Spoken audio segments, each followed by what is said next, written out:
हिंदुओं का दुर्बल होना अपराध है, क्योंकि दुर्बलता अत्याचार को आमंत्रण देता है। नागपुर में विजयादशमी के अवसर पर अपने भाषण में राष्ट्रीय स्वयंसेवक संघ के प्रमुख मोहन भागवत ने ये बातें कही हैं। बांग्लादेश में हिंदुओं पर हो रहे अत्याचारों का जिक्र करते हुए उन्होंने कहा कि संगठित होकर ही आप इस तरह की चीजों का मुकाबला कर सकते हैं, परंतु यदि आप संगठित नहीं रहते हैं तो आपको मुश्किलों का सामना करना पड़ सकता है। उन्होंने कहा कि बांग्लादेश और पाकिस्तान के हिंदुओं को भी संगठित होना पड़ेगा। आरएसएस प्रमुख ने कहा कि देश लगातार आगे बढ़ रहा है। तकनीक और शिक्षा ही नहीं, सभी क्षेत्रों में भारत काफी सशक्त हुआ है तथा विश्व में उसकी साख भी बढ़ी है, परंतु इसके साथ साथ भारत को अस्थिर करने की कोशिशें भी तेज हुई हैं। उन्होंने कहा कि कोई भी देश जो आगे बढ़ रहा है उसकी राह में अड़ंगा लगाने वाले बहुत सारे होते हैं। दुनिया में दूसरे देशों की सरकारों को अस्थिर और कमजोर करने की कोशिशें चलती रहती है। बांग्लादेश के मौजूदा हालात का जिक्र करते हुए मोहन भागवत ने कहा कि वहां जानबूझकर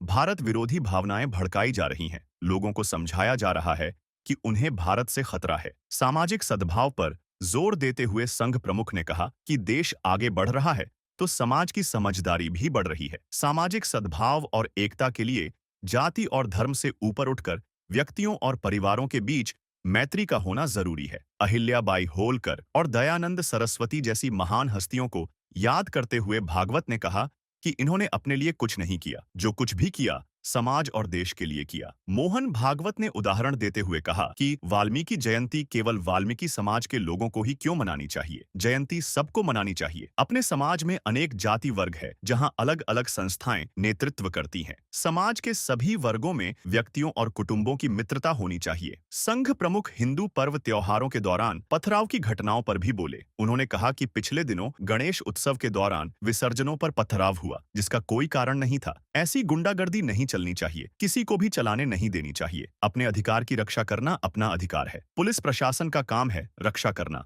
लेकिन उससे पहले भी अपनों की मदद करना कर्तव्य है। भागवत ने कहा कि मैं ये वर्णन किसी को डराने के लिए नहीं कर रहा हूं, हमें ऐसी परिस्थिति के लिए तैयार रहना होगा। कोलकाता के आरजीकर अस्पताल में हुई घटना का जिक्र करते हुए मोहन भागवत ने कहा कि जो हुआ वो लज्जित करने वाला है। उन्होंने कहा कि द्रौपदी के वस्त्र का हरण हुआ तो महाभारत जैसे युद्ध हो गया, सीता हरण हुआ तो रामायण हो गया। कोलकाता के आरजीकर अस्पताल में जो हुआ वो नहीं होना चाहिए था। इतना ही नहीं, घटना के बाद वहां जिस तरह की टाल मटोली हुई वो अपराध और राजनीति के गठबंधन को दिखाता है। अपनी सभ्यता और संस्कृति पर जोर देते हुए उन्होंने कहा कि बच्चों के हाथ में मोबाइल तो है, परंतु इसमें वो क्या देख रहे हैं इस पर किसी का नियंत्रण नहीं है। मोहन भागवत ने कहा कि ये वो परिस्थितियां हैं जिनके कुपरिणामों की वजह से कई जगह युवा पीढ़ी नशे के जाल में भी फंस रही है। मोहन भागवत ने कहा कि परिस्थितियां हमें चुनौतियां देती हैं, चाहे वो दुनिया की हों या देश की हों, हमें भविष्य के लिए तैयार होना है। अपने भाषण से पहले राष्ट्रीय स्वयंसेवक संघ के प्रमुख